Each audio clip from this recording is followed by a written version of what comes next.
5واں سوال ہے عید کے بعد جو روزے ہوتے ہیں کیا وہ عید کے اگلے دن رکھنا ہوتے ہیں یا وقفہ کر کے رکھ سکتے ہیں؟ اس سلسلے میں دیکھیے عید کے جو 6 روزے ہیں یہ امام بخاری رحمۃ اللہ علیہ اور امام نسائی کے علاوہ اہل جماعت نے سیدنا ابو ایوب انصاری رضی اللہ عنہ سے روایت نقل کی کہ نبی صلی اللہ علیہ وسلم نے فرمایا کہ جس نے رمضان کے روزے رکھے پھر ان کے ساتھ ہی شوال کے 6 بھی رکھ لیے تو گویا اس نے پورے سال کے روزے رکھے۔ امام احمد کے نزدیک چاہے اکٹھے 6 دن رکھ لے یا پورے شوال میں پھیلا کر رکھے، یعنی اکٹھے 6 عید کے بعد عید کے اگلے دن سے رکھنا شروع کرے، مسلسل اس طرح رکھے، یا پورے شوال میں اس طرح سے چاہے وقفے کے ساتھ رکھنا چاہے رکھ سکتا ہے، کوئی ایک دوسرے کی نسبت جو ہے افضل نہیں ہے، یعنی اکٹھے رکھ لے یا الگ الگ رکھے سب صحیح ہے۔ لیکن امام ابو حنیفہ اور امام شافعی رحمۃ اللہ علیہ کے نزدیک افضل یہ ہے کہ عید کے اگلے دن سے پے در پے جو ہے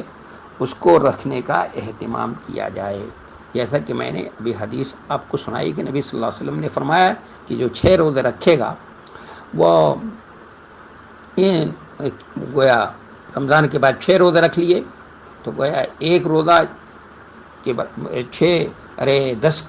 کے برابر ہوتا ہے، تو 10 مہینے ہو گئے، اور 6 روزے اور رکھ لے گا تو 6 داہ میں 60 2 مہینے ہو گئے، یعنی گویا کہ پورے سال کا روزہ رکھ لیا اس نے، پورے سال کے روزے کا اس کو اجر و ثواب ملے گا۔ تو یہ امام احمد رحمۃ اللہ علیہ کے نزدیک اس کو اس طرح رکھا جا سکتا ہے، اکٹھا بھی رکھ سکتے ہیں اور الگ الگ بھی رکھا جا سکتا ہے، لیکن امام ابو حنیفہ اور امام شافعی رحمۃ اللہ رحمہ اللہ کے نزدیک عید کے اگلے دن سے جو ہے پے در پے رکھنا زیادہ بہتر ہے، افضل ہے ان کے نزدیک۔ اور امام مالک رحمۃ اللہ علیہ کے نزدیک، مالکیہ کے نزدیک یہ 6 روزے رکھنا جو ہے یہ ان کے ہاں مکروہ ہے۔ اب ان کے ہاں مکروہ کیوں ہے؟ وہ اس لیے کہ وہ سد الذریعہ جو ایک اصول ہے،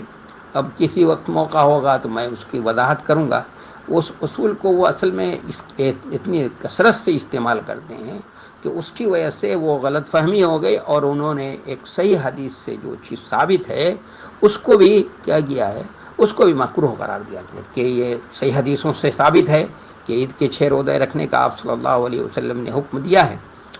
اس لیے ان اماموں کے نزدیک جو ہے یہ اس طرح سے رکھیں گے امام احمد بن حنبل کے یہاں، اور حنفیہ اور شوافی کے یہاں اس انداز سے رکھا جائے گا، آپ جس طرح سے چاہیں رکھ سکتی ہیں۔